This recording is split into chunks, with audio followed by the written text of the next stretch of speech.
Billionaire CEO kicks his mother out of his private jet for a mistress, then instantly regrets it. The house that once echoed with laughter now trembled with shouting. Izzy's voice cut through the marble halls like thunder. "Don't you dare walk away from me, Wyatt!" Wyatt didn't turn. His back was stiff, his jaw tight. "I'm done arguing, Izzy. Not tonight." "Oh, how noble," she mocked.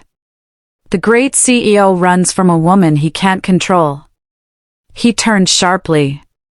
"Control? You've taken everything from me, my peace, my name, my family." Izzy's eyes flashed.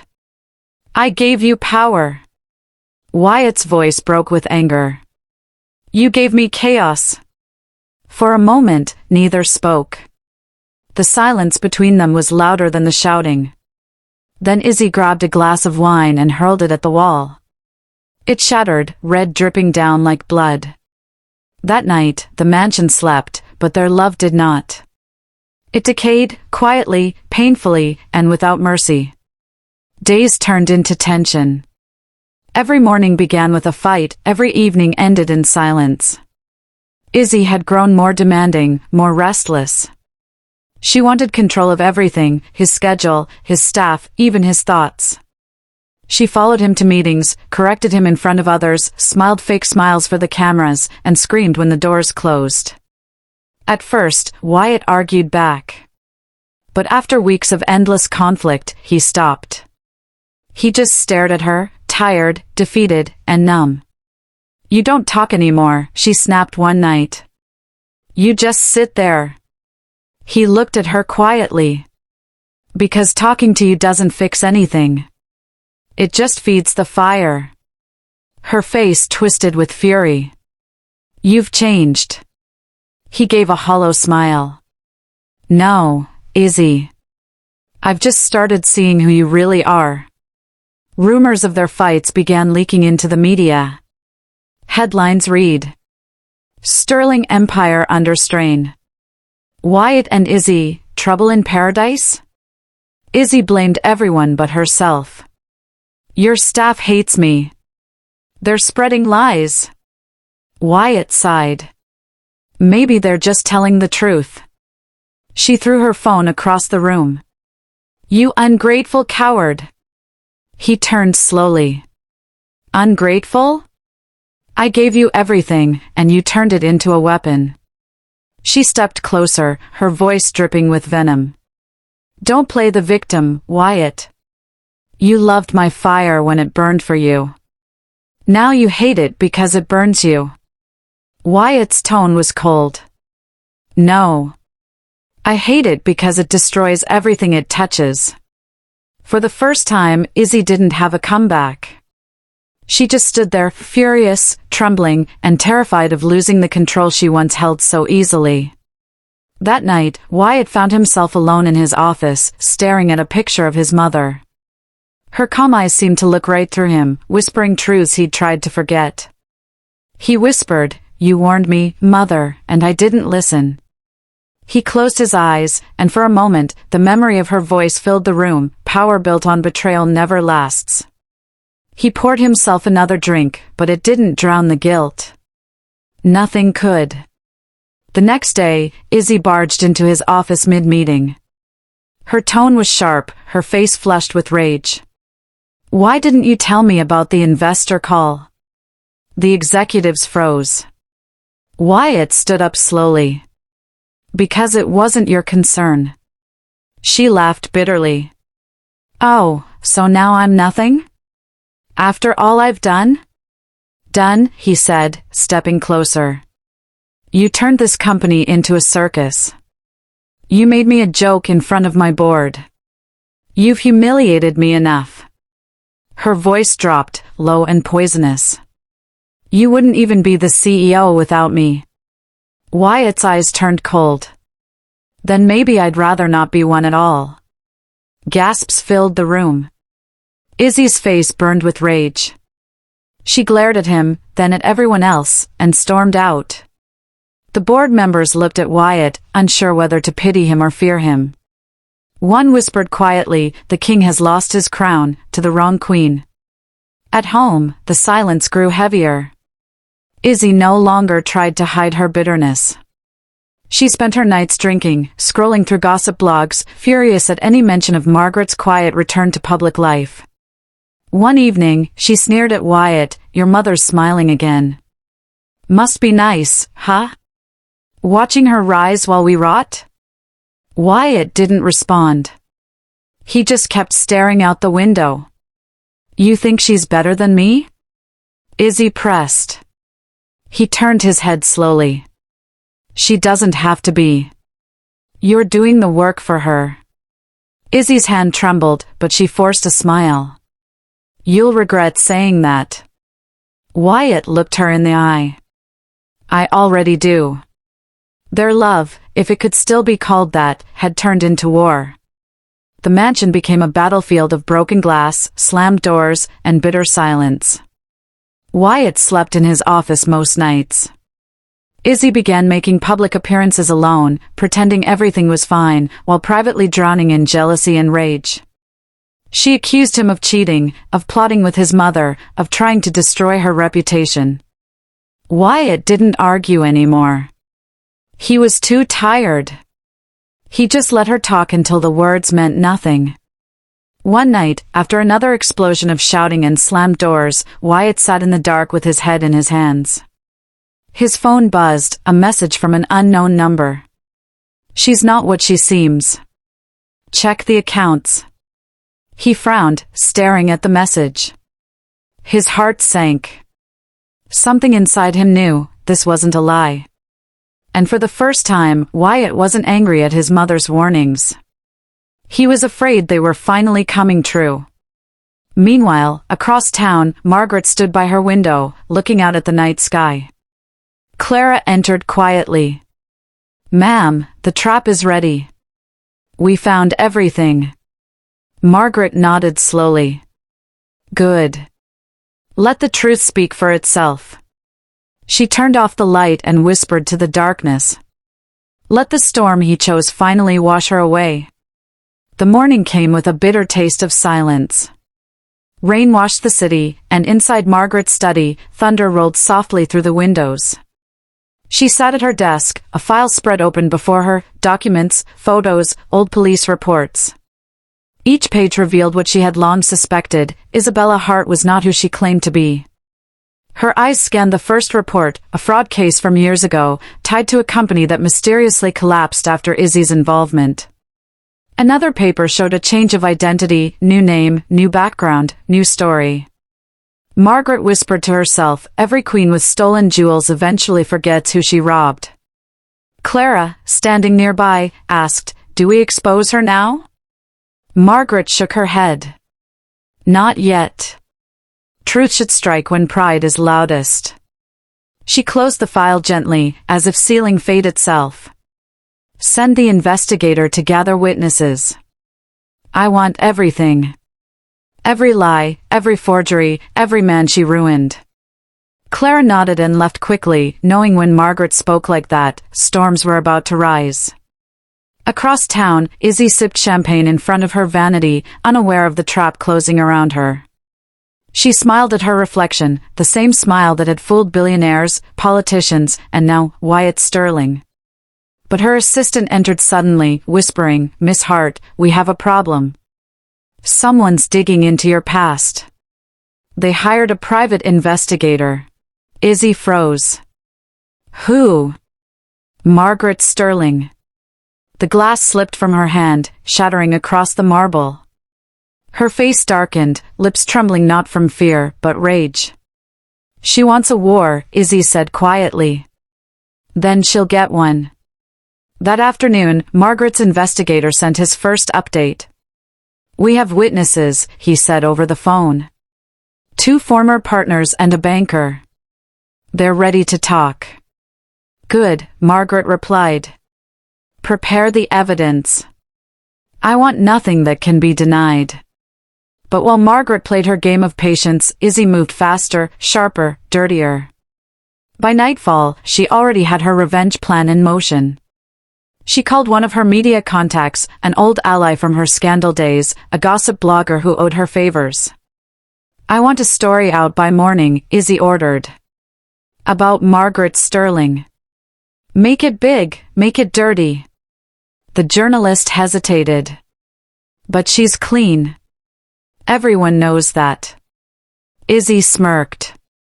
"Then make her dirty. That's what headlines are for." The next morning, the storm hit. Margaret Sterling accused of fraud and family manipulation. Was Wyatt Sterling's mother behind past scandals? The truth about the Sterling legacy, shocking revelations. Every TV, every phone, every paper screamed the same lie. Photos of Margaret leaving her house were twisted to look guilty. Old rumors resurfaced. Her silence was painted as arrogance. Wyatt stormed into his office, slamming the newspaper onto his desk. "What is this?" he demanded. Izzy stood near the window, feigning shock. "It's awful, isn't it? I told you she had secrets." "She doesn't," Wyatt shouted. "My mother would never." Izzy turned to him sharply. "Then why are people believing it?" He paused. For the first time, doubt flickered across his face. Izzy smiled faintly. "Maybe you never really knew her."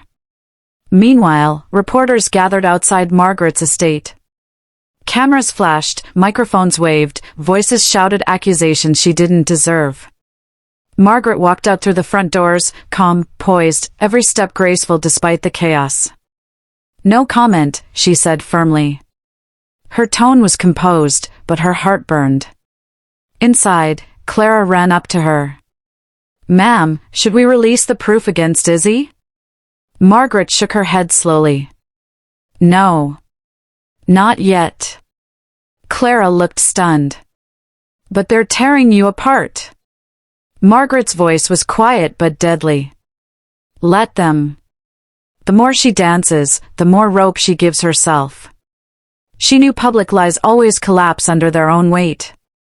She just had to wait long enough for the truth to roar louder. In the Sterling penthouse, the tension between Wyatt and Izzy turned volcanic. He glared at her. "You think I don't see what's happening? Every time my mother rises, something drags her down, and somehow, it always benefits you." Izzy pretended to cry, her performance flawless. "You think I did this? After everything I've done for you?" Wyatt's eyes narrowed. "That's exactly what scares me, everything you've done for me." Her tears vanished instantly, replaced by fury. "Don't accuse me, Wyatt. You're the one who signed her out of the trust. You're the reason she's suffering." Wyatt's face hardened. "Because you told me to." Izzy stepped forward, her tone venomous. "I told you to be a man. Instead, you became her shadow all over again." Wyatt clenched his fists. "You're the reason I can't sleep at night. You're the reason my name is falling apart." Her laughter filled the room, cruel, cold, victorious. "Then maybe you should have listened to your mother after all." He stared at her, realization dawning, the monster he'd refused to see was now right in front of him. Later that night, Margaret sat alone in her study. Clara returned with new documents. "We found the connection," she said. "Izzy was involved in a scam under a different name, Isabella Hartley. It's all here, forged accounts, stolen identities, fake charities." Margaret looked at the files, her expression unreadable. Then she smiled softly, not out of joy, but purpose. "Perfect," she said. "Now we strike." Clara hesitated. "Should we go public?" Margaret's voice was calm, deliberate. "No. I'll let her do it herself." The next morning, Izzy's face was everywhere again, only this time, it wasn't for glamour. Leaked photos, financial records, and witness statements exploded online. Reporters swarmed the Sterling Tower, shouting questions. "Miss Hart, are you Isabella Hartley?" Did you lie about your identity? Did you forge Wyatt Sterling's signature? Izzy froze, her perfect world collapsing in front of flashing cameras. Wyatt watched from his office window, expression unreadable. When she finally turned to him, begging, "You have to believe me," he only whispered, "I believed you once. Never again." And somewhere in her quiet home, Margaret watched the broadcast, her face calm but her eyes fierce. She whispered, "I told you, Isabella, storms always return to the one who caused them." The truth had finally spoken. And it spoke louder than her enemies' lies ever could. The headlines hadn't stopped for days. Izzy's name was everywhere, exposed, humiliated, and hunted. But behind the media storm, something worse was waiting to surface. Wyatt didn't know it yet, but the real disaster carried his signature. He sat in his office, staring at his mother's photo on the wall. Shame burned through him like fire. He had destroyed her reputation, and now the world finally saw the truth. Izzy had been the snake in silk all along. But guilt wasn't enough. He needed to make it right. Wyatt called the company lawyer. "I want the decree that removed my mother cancelled immediately," he ordered. The lawyer hesitated. "Sir, that may not be possible." Wyatt frowned. "Why not?" "I signed it. I can revoke it." The man on the other end sighed. "That's the problem, Mr. Sterling. The papers you signed, they're not the same anymore." Wyatt froze. "What do you mean?" "There have been modifications. Addendums. Signatures that weren't from our office, but still carry your name." His blood ran cold. "Send me every document. Now." An hour later, the files arrived, a thick stack of contracts and legal statements, all stamped with his signature. His exact signature. Wyatt flipped through the pages, confusion turning to horror. Offshore transfers. Hidden accounts. Fake consulting deals. All tied to his name. He whispered to himself, "No, this can't be real." Every line screamed betrayal. Izzy hadn't just stolen from him, she'd made him her shield. He stood abruptly, knocking his chair over, his breath coming in fast, angry bursts. He called her name through clenched teeth. "Izzy." But the penthouse was empty. When she finally walked in hours later, calm and flawless as ever, Wyatt's rage erupted. "What have you done?" Izzy blinked, pretending confusion. "Excuse me?" He threw the stack of papers on the floor. "You forged my signature." Her face stayed blank for a moment, then she smiled. "Oh, that." Wyatt's hands shook. "You destroyed everything I built." "No, darling," she said coolly, "I built everything for you. You were just too blind to manage it yourself." He stepped closer. "You used my name for illegal transfers. Do you know what this means?" She crossed her arms, unfazed. "It means you finally understand what real control looks like." Wyatt's voice broke. "You trapped me." Her lips curved into a cruel smile. "You trapped yourself, with pride, with greed, with your need to be the hero. I only gave you what you wanted." He slammed his fist on the desk, shattering the glass. "You've ruined me." Izzy leaned closer, whispering, "No, Wyatt. I've replaced you." Those words hit harder than any slap. For the first time, Wyatt saw the monster behind the face he once loved, calm, beautiful, and merciless. She turned to leave, heels clicking against the marble. "You'll figure something out, won't you? After all, you're your mother's son." The door closed behind her, leaving Wyatt in silence, surrounded by papers, guilt, and the scent of betrayal. The next morning, the company's financial department called. "Sir, the auditors are asking for explanations. These signatures, they link you directly to embezzlement reports." Wyatt's throat tightened. "Embezzlement?" Yes, sir. Millions moved offshore under your authority. They want to speak with you immediately. He hung up and sank into his chair, his mind spinning. He had mocked his mother for warning him about deceit. Now he was living in the middle of it. Every decision he had made, every argument, every proud word, had led him here. Later that day, Margaret received a quiet call from a familiar voice, a board member who still respected her. Mrs. Sterling, the man said softly, your son is in trouble. Deep trouble. Margaret's voice stayed calm. How bad? They found forged documents. Money moved under his name. The authorities are watching. She closed her eyes. It wasn't surprise, it was confirmation. And the woman? Gone. No trace. Margaret sighed deeply. Then the storm has finally hit him.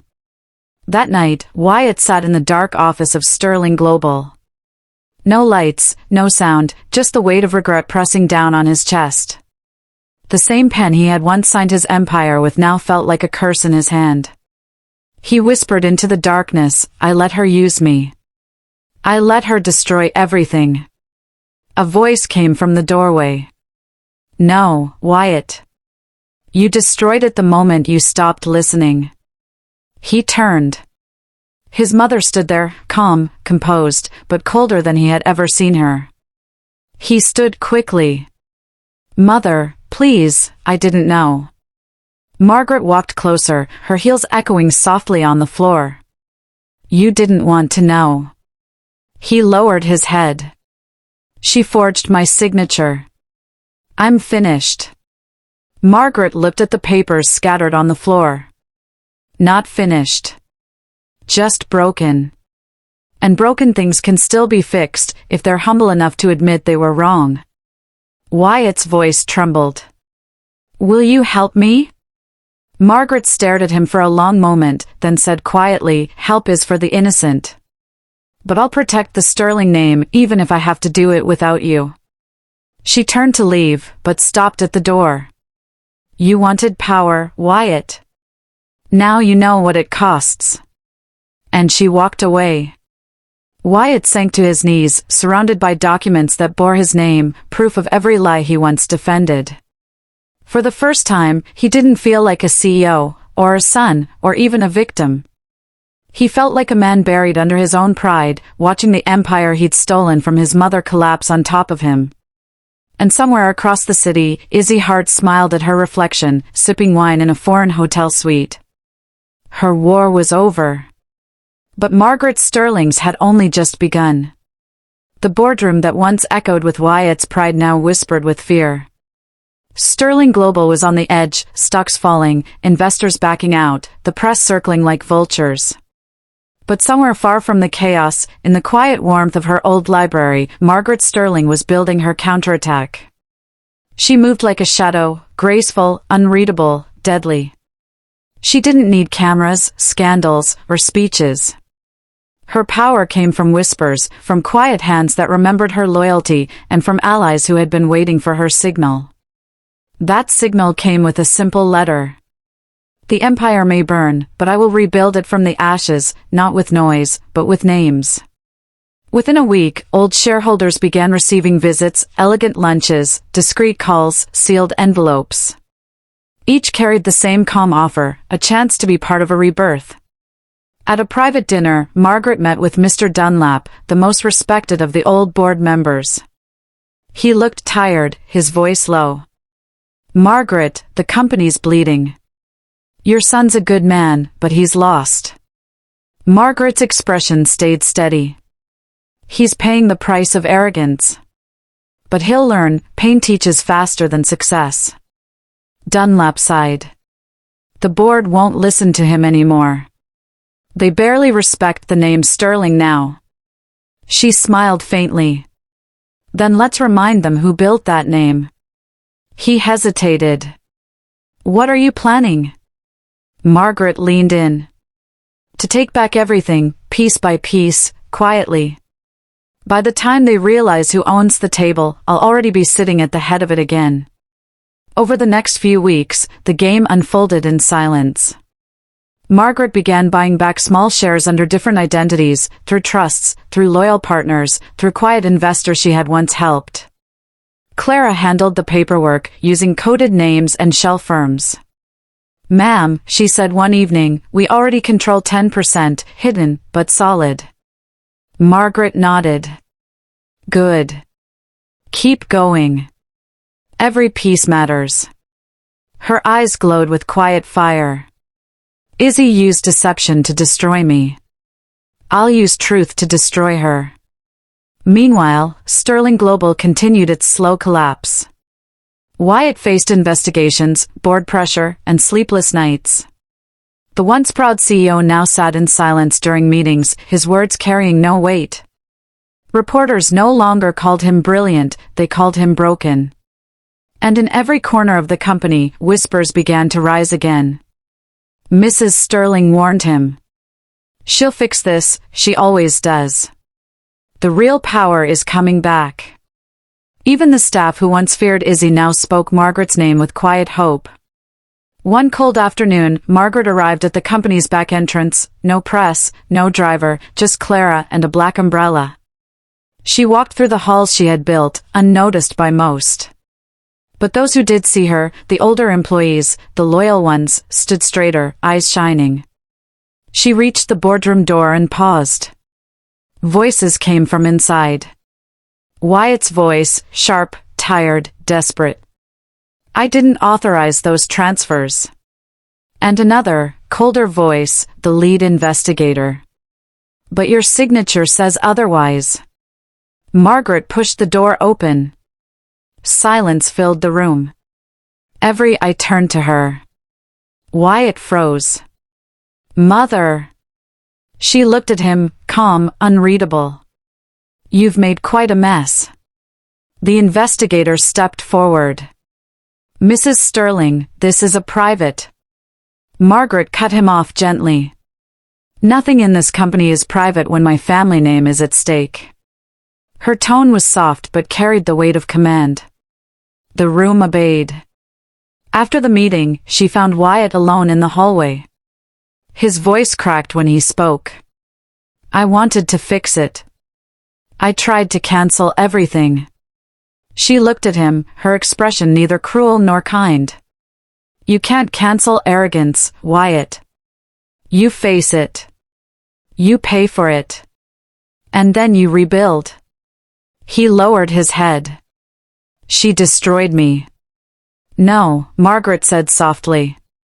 "You destroyed yourself. She only handed you the rope." He looked at her with guilt in his eyes.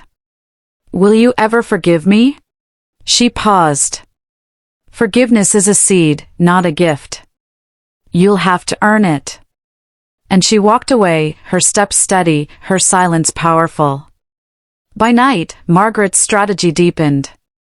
She hosted quiet gatherings at her home, old investors, foreign partners, silent allies. They spoke of rebuilding, of loyalty, of cleansing the name Sterling. One night, Clara brought her the latest report. "Ma'am, between your hidden holdings and new investors, you now control 29% of Sterling Global."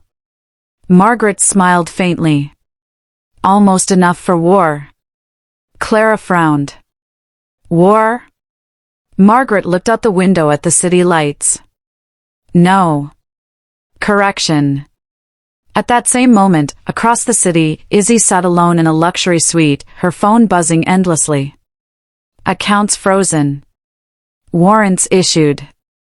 Her allies had vanished. Her fame had turned to scandal. But even as her empire crumbled, her pride didn't break. She stared at the TV screen showing Margaret's image in an interview, calm, dignified, restored. Izzy threw her glass against the wall. "You think you've won, old woman? Watch me rise again." But deep down, she knew she wasn't rising. She was sinking, fast. Meanwhile, Margaret stood before her mirror, wearing quiet satisfaction like armor. "People think revenge is loud," she whispered to her reflection. "But the sweetest revenge is silence that ends in victory." She picked up her late husband's watch, fastened it around her wrist, and whispered, "For our name, for our legacy, for the son who must finally learn." And with that, she stepped back into the storm, not to fight, but to reclaim. Night had fallen over Sterling Global's annual investor dinner, a glittering event meant to celebrate the company's new direction. But Wyatt Sterling wasn't celebrating. He was pretending. The ballroom was filled with laughter, champagne, and false smiles. Izzy moved through the crowd in a shimmering gold dress, her laughter echoing across the room. Wyatt watched her from afar, the way she touched arms, whispered into ears, smiled too closely. For months, he had ignored the rumors, the late meetings, the flirtations, the strange messages. But tonight, something snapped. He saw her with Elliot Kane, one of his senior executives, leaning in, laughing, her hand resting lightly on his chest. Wyatt's jaw tightened. His heart pounded, not from love anymore, but from humiliation. The crowd around them blurred. All he saw was the woman who had ruined his life, now mocking him in front of his own people. He started walking toward them. Elliot saw him first and stepped back awkwardly. Izzy didn't. She turned just as Wyatt reached them, her smile still sharp and glowing. "Having fun?" Wyatt asked, his voice low, his anger barely contained. Izzy tilted her head, pretending innocence. "Don't start, Wyatt. It's a party." He forced a smile. "Oh, I can see that." He looked at Elliot. "You can go." Elliot hesitated, then nodded quickly and walked away. The moment he was gone, Wyatt grabbed Izzy's wrist. "How long?" She frowned. "Excuse me?" "You heard me." His voice rose slightly. "How long have you been using me and everyone else in this company like your personal playground?" She pulled her hand away and laughed coldly. "You're jealous?" "How cute." Wyatt's eyes burned. "Jealous?" "No, Izzy.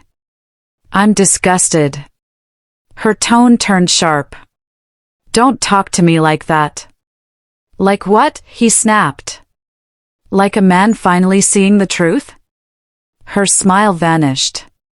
"You wouldn't even have this company without me," she hissed. The guests nearby began pretending not to notice, but every word carried across the polished floor like broken glass. Wyatt stepped closer. "Without you, I'd still have my dignity. My family. My name." She scoffed. "Your name? Your name is nothing without me. I made you important." He stared at her, his chest tight. "You made me a fool." Her voice rose, full of pride and poison. "You were already a fool, Wyatt. I just gave you a throne to sit on." The words hit him like a slap, but the real slap came next. Literally. Izzy's hand cut across his face, hard and loud. The room fell silent. Gasps echoed. Wyatt didn't move. He didn't speak. He just stood there, his cheek burning, his pride bleeding. Izzy leaned close, whispering so only he could hear, "You're nothing without me." Then she turned her back on him and walked away, the crowd parting like shadows as she disappeared into the lights. For a long moment, Wyatt couldn't move. His mind was a storm of anger, shame, and regret. The very people who once admired him now watched him with pity. The powerful CEO, humiliated by the woman who had destroyed everything. He finally walked out of the ballroom, slow, heavy steps echoing behind him. No one stopped him. No one dared. Outside, the night air hit his face like truth. He leaned against his car, eyes wet but unblinking. "I let her do this to me," he whispered. "I gave her the power. Every bit of it." He climbed into the car and drove through the empty streets, past glowing billboards, past the company he once ruled, past the name that no longer meant anything. By the time he reached home, the anger had turned to silence. He walked through the mansion, once their palace, now a graveyard of broken memories. Shattered glasses from their old fights still lay in corners. A wine stain on the carpet. Her perfume lingered faintly in the air, haunting him. He stopped at the mirror, staring at his reflection. The man looking back wasn't a CEO, wasn't a lover, just a broken son who had betrayed everything real for something fake. He whispered to himself, "You became her reflection, and lost your soul." Hours later, his phone rang, an unknown number. He didn't answer. Then a message appeared. "I warned you, Wyatt. Pride destroys faster than lies." It was from his mother. He stared at the screen for a long time before replying. "You were right." No other words followed. That night, Izzy returned home, furious and drunk. She paced through the empty penthouse, throwing glasses and shouting at no one. "He'll come back. He always does." But deep down, she knew, this time, he wouldn't. Wyatt had finally walked away, not from her, but from the prison she built around him. Meanwhile, Margaret stood by her window, the city lights reflecting in her calm eyes.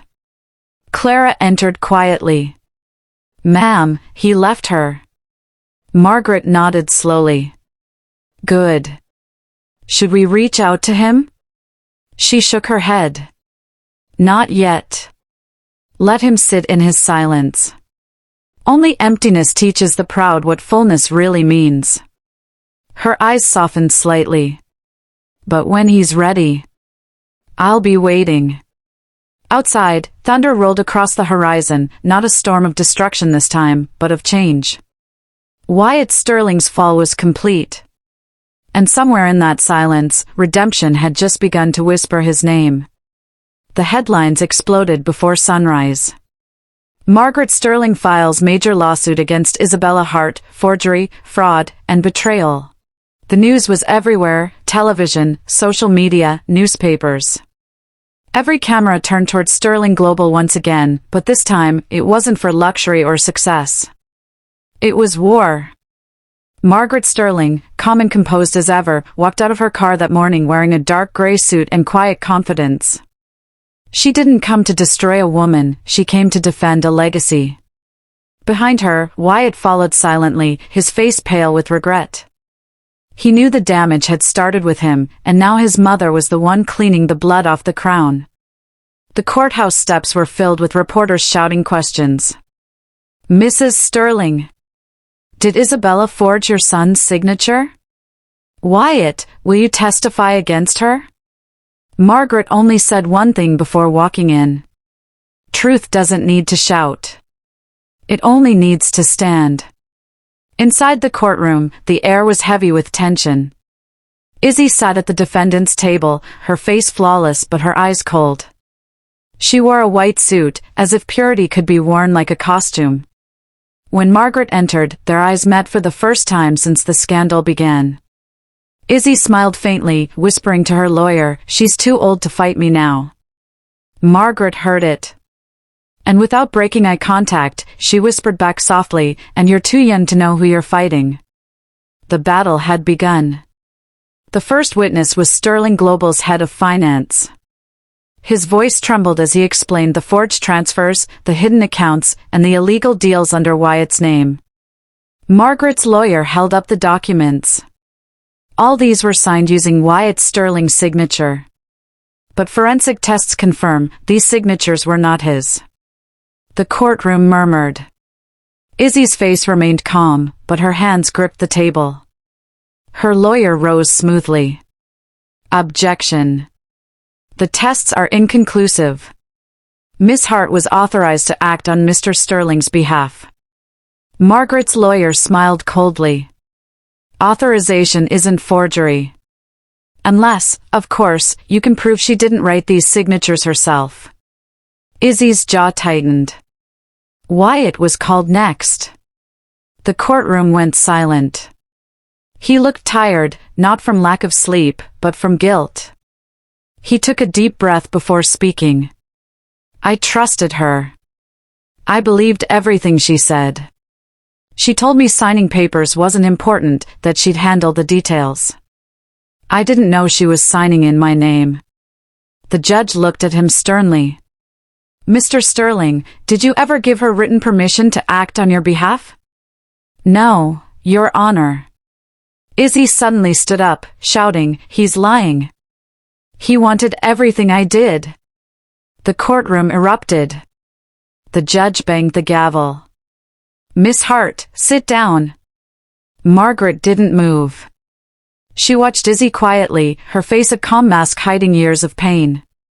Inside, she could almost feel her late husband's voice whispering, "This is how you win, not by shouting, but by standing tall."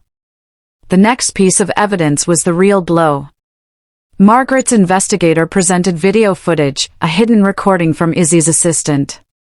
In the clip, Izzy's voice was clear and cruel. "If he ever turns on me, I'll make sure his name burns with mine. His signature's already everywhere." The courtroom gasped. Cameras flashed. Even the judge leaned forward. Wyatt buried his face in his hands. He didn't cry, but his silence said enough. Margaret's lawyer turned to the judge. "Your Honor, this is not love. This is manipulation. This is greed. This is betrayal wrapped in glamour." Izzy's lawyer tried to object, but the damage was done. When it was Izzy's turn to speak, she stood up slowly, fixing her hair and forcing a sad smile. "Your Honor," she began sweetly, "this is just a misunderstanding. I may have made mistakes, but I loved Wyatt. I was trying to save the company." Margaret finally spoke, calm, clear, and cutting. "You don't save something by stealing it." Izzy turned sharply. "Oh, please. You're acting like a saint. You've been manipulating your son your whole life." Margaret looked her straight in the eyes. "I guided my son. You poisoned him." Izzy's fake smile cracked. "He wanted me. And you used that love to destroy him," Margaret said quietly. "That's not power. That's cowardice." The courtroom fell silent again, the kind of silence that carries truth. After hours of testimony, arguments, and evidence, the judge finally spoke. "This court finds sufficient evidence of fraud, forgery, and financial deception against Isabella Hart."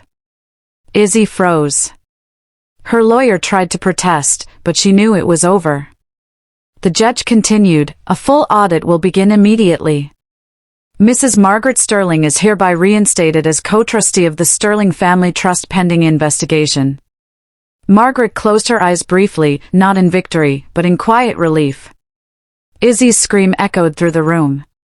"You'll regret this. All of you."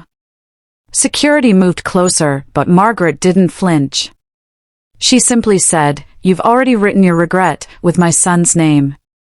Outside, cameras surrounded them again. Wyatt stood beside his mother, tears shining in his eyes.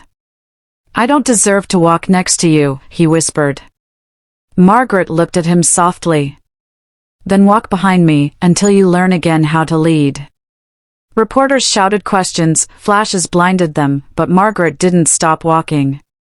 Her voice was steady when she finally spoke to the microphones. "Today isn't about revenge. It's about truth. You can lose everything, money, power, even family, but never lose truth. That's the only inheritance that matters." The crowd went silent. That night, as the city lights glittered outside her window, Margaret poured herself a glass of water, not wine, not celebration, just calm. She looked at the court papers on her desk and whispered, "It's over, but the healing hasn't begun." She knew her son would still need to face himself. And as for Izzy, the world had only begun to learn the true meaning of her name. The morning after the verdict, the world finally saw the truth. Isabella Hart's empire of lies, full exposure. The headlines burned through every screen and newspaper. Documents were leaked, photos shared, and recordings replayed. The glamorous woman who once charmed billionaires was now the face of fraud and deception. Every network carried the story, fake accounts, stolen charity funds, forged contracts, and secret investments in her name. Her beauty was no longer power, it was poison. The same reporters who once called her the Queen of Sterling Global now called her the woman who destroyed a dynasty. Inside Sterling Global, the air was heavy, silent, expectant, almost fearful.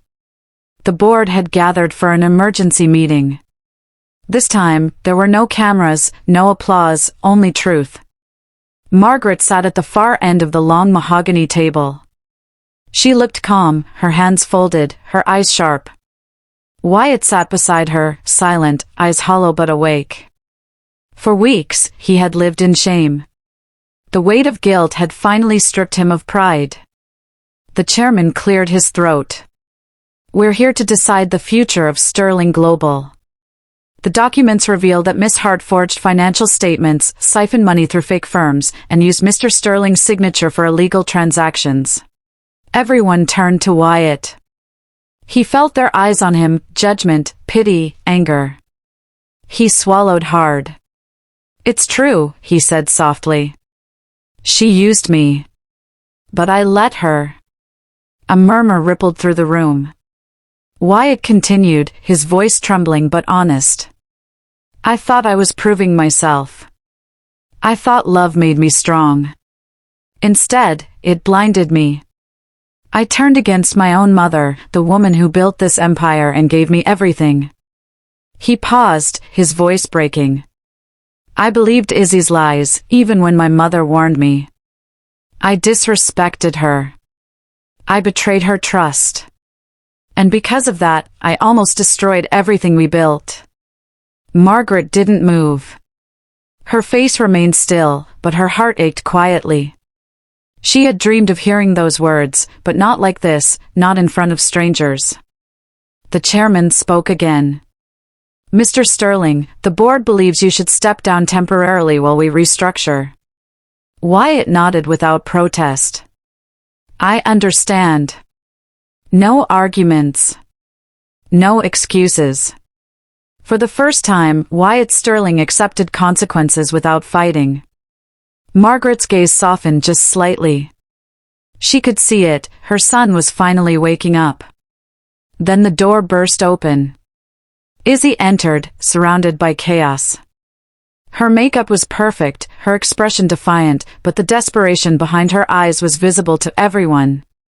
"You can't do this," she shouted. "You're all hypocrites. I made this company modern." The guards moved closer, but she kept going. "You think Margaret's innocent? She's just jealous because I replaced her." Margaret stood, her voice steady. "You replaced nothing, Isabella. You infected something pure." Izzy turned to Wyatt, her tone breaking. "Wyatt, tell them. Tell them we were partners. You needed me." Wyatt stood slowly. The whole room waited. He looked at her, not with hate, not with anger, but with quiet finality. "I did need you," he said softly. "But now I know why." She blinked, confused. "Why?" "So I could learn what real evil looks like when it smiles." Gasps filled the room. Izzy's face went pale, then red with fury. She raised her hand as if to slap him again, but Wyatt caught her wrist midair. "Enough," he said coldly. "You've done enough." The guards moved in and escorted her out. Cameras were waiting outside the building, capturing every second of her fall. Reporters shouted questions as she was led away. "Miss Hart, do you have any comment?" She screamed back, "They'll regret this. Every one of them." But no one listened anymore. Her empire had turned to dust. Inside, silence returned. Wyatt exhaled shakily and sat down. Margaret walked over and placed a single document in front of him. "You wanted to be a leader," she said softly. "Now learn to lead by humility, not pride." He looked up at her, eyes wet. "Mother, I don't deserve your forgiveness." She nodded slowly. "You're right. You don't, not yet. But you deserve a chance to earn it." He swallowed the lump in his throat. Thank you. Her voice softened. Don't thank me. Thank the truth, it never leaves you, no matter how far you run. A week later, Sterling Global's press conference filled every channel. Margaret stood before a sea of cameras, Wyatt beside her, not as CEO, but as a son rebuilding his name. Her speech was brief but unforgettable. An empire built on lies will always fall. But a legacy built on integrity can always rise again. We've lost money, trust, and reputation, but we've regained truth. And that is worth more than gold. Applause filled the hall. It wasn't loud, it was respectful, the kind of applause given to someone who had survived betrayal and turned it into strength. Wyatt stood silently beside her, eyes lowered. But for the first time in months, there was peace in his heart. That night, when the cameras were gone, he approached his mother privately. "Thank you for saving everything," he said quietly. "Even me." Margaret smiled faintly. "I didn't save you, Wyatt. You woke up and saved yourself." He nodded, tears in his eyes. "I'll never let pride blind me again." She touched his shoulder gently. "Good. Because next time, I may not be here to catch you." Outside, the city lights shimmered again, brighter this time. The storm that once tore the Sterlings apart had finally passed. Izzy's name faded from the headlines. Her beauty, her lies, her empire, all gone. And though scars remained, the truth stood taller than ever. Margaret looked out over the skyline and whispered, "It's never too late for a fallen man to rise, if he finally kneels before truth." The Sterling mansion was quiet again, too quiet. The echoes of past chaos still lingered in its walls, the shouting, the lies, the tears. Now, only the ticking of the clock broke the silence. Wyatt stood by the window, staring out at the garden his mother once cared for.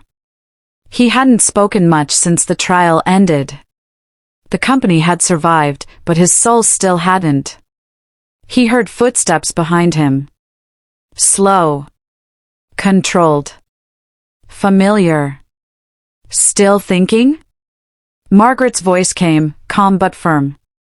Wyatt turned, his face pale from sleepless nights. "About everything." She stepped closer. "Then let's finish what she started, properly." He frowned. "What do you mean?" Margaret looked straight into his eyes, the same way she did when he was a boy caught lying. "It's time for you to choose, Wyatt. Once and for all." He blinked, confused. "Choose?" "Yes," she said softly, though her tone was sharp.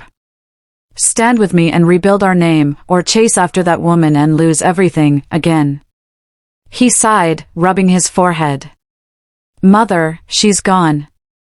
The courts destroyed her." Margaret folded her arms. "The courts destroyed her reputation. You destroyed yourself." He looked down, guilt thick in his voice. "I'm trying to make it right." She shook her head slowly. "Trying isn't enough anymore. I need to know if you've learned anything. Are you ready to rebuild with me, with truth, or are you still the boy chasing the fire that burned him?" Her words cut deep because they were true. Wyatt sat down, burying his face in his hands. "You think I still love her?" Margaret didn't answer right away. She walked to the window, looking out at the gray sky. "Love isn't the problem, Wyatt. It's blindness. You mistook control for care, lies for loyalty, and pride for strength. I need to know if that blindness is gone." He stood up, his tone defensive. "I made mistakes, yes, but you act like I'm the only one who failed." Her eyes narrowed slightly. "I failed as a mother, I trusted you were ready to lead when you weren't. But I'm not the one who threw away our name for a smile." Wyatt's jaw tightened. "Why do you always remind me of my failures?" Margaret stepped closer, her voice steady but hard. "Because they're the only thing that can teach you now." Silence filled the room, heavy and raw. Then Wyatt's voice softened. You think I can't fix what's broken? Margaret looked at him quietly. You can. But only if you stand on the right side this time. He looked confused. What side is that? She pointed toward the family portrait on the wall, his late father, herself, and a younger Wyatt smiling proudly. That side. The one that built, not destroyed. Her tone dropped to a whisper. Your father built this company with his name. I protected it with mine. Now it's your turn to save it with your truth. But I won't do it with a man who still looks backward. Wyatt swallowed hard. You're asking me to give up love for legacy. She turned sharply. No. I'm asking you to remember what love really means. Love doesn't destroy what you build, it protects it. Her eyes softened. The love you had for her was never love, Wyatt. It was hunger for validation. And hunger never ends, it just eats you alive. Wyatt walked to the window again. Rain began to fall, hitting the glass in slow, heavy drops. His reflection looked broken, but not hopeless. He whispered, If I choose you, Mother, if I stand with you again, what then? She took a deep breath. Then we start over. Together. I'll open doors, but you'll have to walk through them on your own. You'll rebuild your name, your company, your purpose, but not for me. For yourself. He turned, eyes wet but determined. And if I fail again? Margaret's voice softened. Then you'll stand up again. But this time, you'll have truth to hold you, not her lies. The room went quiet. The rain outside grew heavier, almost like applause from the heavens. Wyatt finally nodded slowly. You win, Mother. She shook her head gently. No, Wyatt. We win, if you mean it. He met her eyes and spoke clearly. I do. I'm done with pride. Done with her. Done with the man I used to be. For the first time in a long time, Margaret smiled, small but real. Good, she said softly. Because tomorrow, we fight again. Not each other, but for what's left of our legacy. Later that night, Wyatt sat alone in his office. He looked at the company logo on the wall and whispered. For you, Father. For you, Mother. And for the man I should have been all along. At that same moment, Margaret stood in her study, looking out the window. Her voice was quiet but strong. He's finally chosen. Not love. Not power. Truth.